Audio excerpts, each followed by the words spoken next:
esta segunda parte voy a hacer referencia al liderazgo, que es otro aspecto que está relacionado o íntimamente relacionado también con el tema de la decisión y con los temas que nos interesan.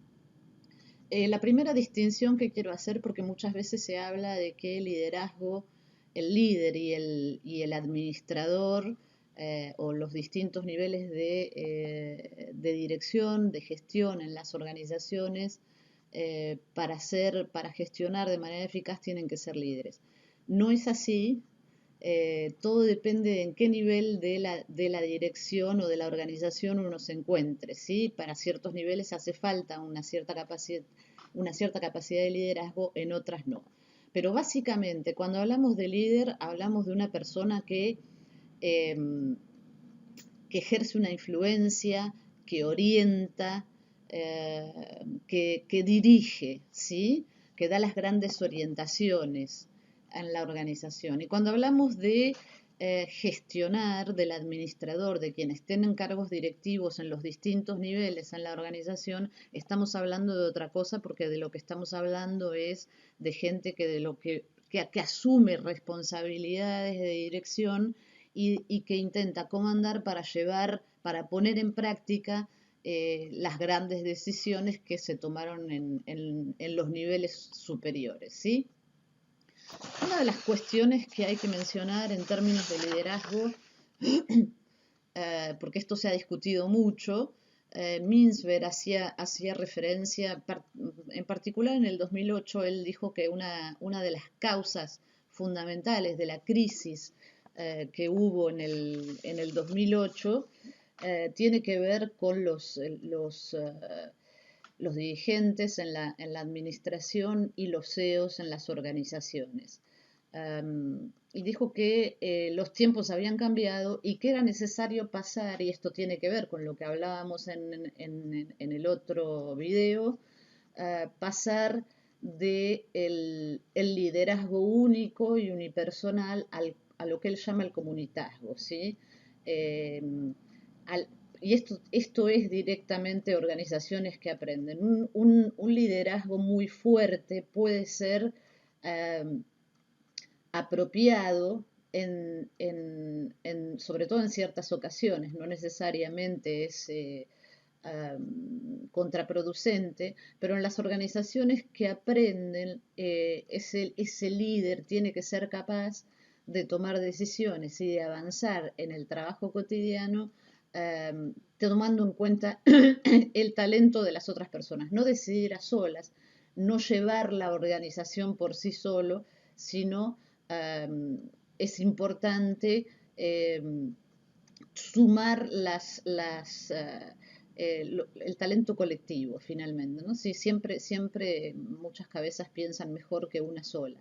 Es un poco en ese sentido que la concepción que teníamos hasta, por ejemplo, el 2008 del liderazgo, que era casi como el único responsable del éxito de la organización, se puso en discusión a la vista de muchos ejemplos, ¿sí?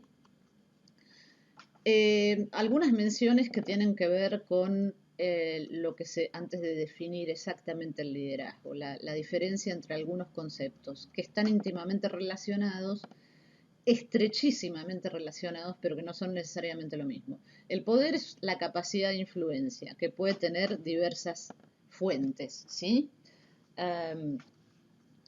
La autoridad es una forma de poder en el sentido de que es el poder formal que me otorga, digamos, el raviol en el que estoy en el organigrama, en la organización, sobre los que están debajo.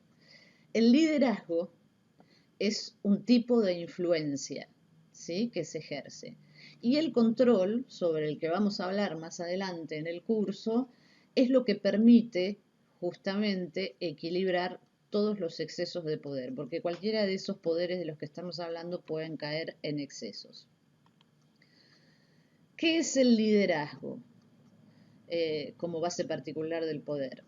Una de las cuestiones esenciales que hay que tener, la cuestión esencial diría yo, es que el líder obtiene su fuerza de un grupo, siempre, ¿sí? El apoyo del grupo en el liderazgo es crucial. Y la legitimidad del liderazgo deriva de ese grupo. Yo no me puedo parar frente al espejo y decidir que soy líder. Si no hay nadie que me siga, aunque más no sea mi marido, no tengo ninguna capacidad de influencia sobre otras personas y entonces el liderazgo no existe. Entonces, la presencia de grupos que le otorgan la fuerza esencial y la legitimidad al liderazgo es esencial. El líder no existe por sí solo. No es que alguien decide que fulano o sultana es líder y punto, ¿sí? Hay distintas perspectivas teóricas, no vamos a entrar en el detalle porque no es el objeto del curso, pero básicamente porque el tema del liderazgo se ha estudiado y se sigue estudiando de muchas maneras, básicamente porque todo el mundo quiere ser líder. Entonces, mucha gente se ha ganado la vida dándonos recetas de cómo transformarnos en super líderes transformacionales o esto o aquello o el otro. Um, pero bueno, no existe eso tampoco como el liderazgo vamos a llegar al final a la conclusión, pero bueno, hay perspectivas teóricas que dicen que el liderazgo está determinado por los rasgos personales de una persona y sus comportamientos. Ponen el énfasis y son las que más han preponderado, ¿sí? En las características individuales del líder. La estatura, el color del pelo, si sos más lindo, más feo, menos feo, bueno, en fin, todo ese tipo de sonceras. Hay un liderazgo otras perspectivas que dicen que el liderazgo es situacional o transaccional, que es el que más se ha utilizado en las organizaciones, sobre todo del sector público, porque tiene que ver con una cierta forma de liderazgo en relación a los grupos que uno tiene que gerenciar o gestionar al interior de la organización, ¿sí? En un proyecto, en una oficina, en una dirección, en una jefatura, poco importa. Y está basada en la relación que el líder establece con sus subalternos. Y una perspectiva que se llama transformacional, que hace referencia al rol del líder en los grandes cambios.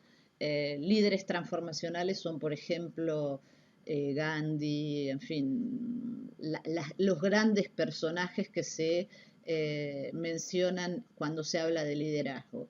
Generalmente son personas que se encuentran en el lugar apropiado en un momento determinado, porque no es que sean líderes netos, sino que las circunstancias a veces los llevan a que se transformen en líderes transformacionales.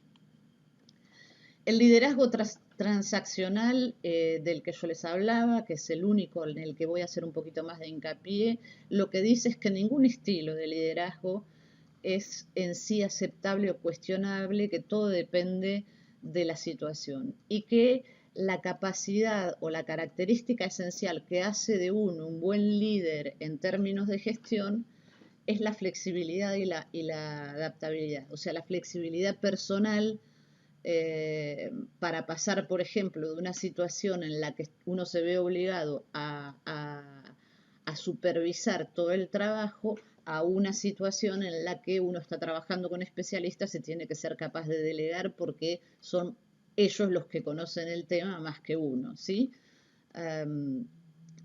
Entonces, flexibilidad y adaptación en ese sentido. Eso tiene que ver, bueno, básicamente con quienes tengo como subalternos, ¿sí? Si uno trabaja en una organización nueva, donde tiene empleados nuevos que no conocen los procesos, etcétera, etcétera, bueno, uno se va a ver obligado a un estilo de liderazgo un poco más directivo, para guiarles, para explicarles cuáles son los procesos, cómo se debe hacer, etcétera, etcétera. Si uno, en cambio, está trabajando, por ejemplo, para tomar decisiones que tienen que ver con el confinamiento en la pandemia, cuando está rodeado de especialistas en distintas áreas de la medicina, cuando uno no lo es, entonces ahí tiene que adoptar un estilo muy distinto, que es el de escuchar, el de delegar determinadas cuestiones, el de dejarse asesorar para tomar una decisión apropiada, ¿no? Básicamente sería eso. Todo esto que yo les estoy mencionando y la cuestión de si quien está a cargo de la gestión en la organización tiene que ser líder o no, yo insisto en que en algunos niveles es necesario, en otros no, porque si en cada nivel de la organización tenemos un líder, lo que vamos a tener es grandes conflictos entre personas que van a paralizar la organización. Hay una serie de diapositivas que yo les puse que tienen que ver con la evolución que tuvieron, porque las bonificaciones y el crecimiento de los salarios de los grandes CEOs tuvo que ver con esta concepción, ¿sí? De que para gestionar una organización había que ser un líder. Y entonces formaba a la gente para eso, el que se formaba salía convencido de que era un genio y, y entonces exigía un salario apropiado. Entonces, lo que ustedes tienen es la evolución a lo largo de los años de lo que yo encontré de a cuántas veces corresponde el salario de un CEO en relación a el salario de un empleado promedio. En el primer caso, bueno, y en el caso de Argentina, la fuente es La Nación, lo que muestra la diapositiva es los bonos, ¿sí? Los bonos que reciben, además del salario básico, que es enorme, los grandes dirigentes de la organización. Esto nos lleva a hacer mención de alguna cuestión como el mito de la omnipotencia que se creó a partir de esto. Es evidente que por muy omnipotente que uno se sienta, si la gente no le responde, como yo les decía, aunque yo haya estudiado para ser líder, si la gente no responde y no trabaja en la organización, no hay resultados, que ese es el objetivo, y mucho menos una organización inteligente, ¿sí? Un líder puede convertirse en una catástrofe ambulante estupenda para una organización, la puede destruir.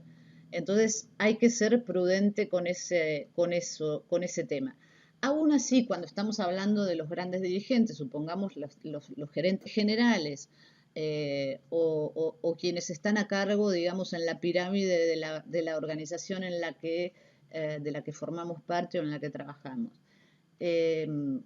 Y suponiendo que tiene dotes de liderazgo. ¿Es necesario que tenga todo el control? Bueno, esas son las preguntas que hay que hacerse, tampoco.